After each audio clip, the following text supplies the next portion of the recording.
Do you consider yourself an entrepreneur, someone ambitious, visionary? A few years ago, I left a regular job and dropped out of university to pursue my dream as an entrepreneur. That's when I opened Old Crow's Classic Cars, a classic car restoration business.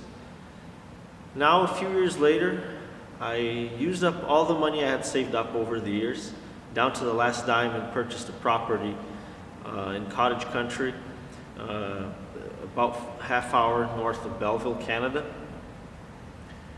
And now my business has reached a point where I can no longer manage it completely on my own.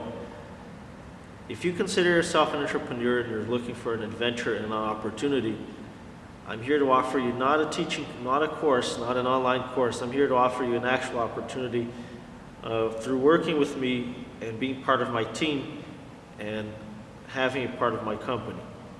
So if you feel that that's something that might fit your profile, then contact me directly, and be sure to check out my YouTube videos for the full description of this and other opportunities.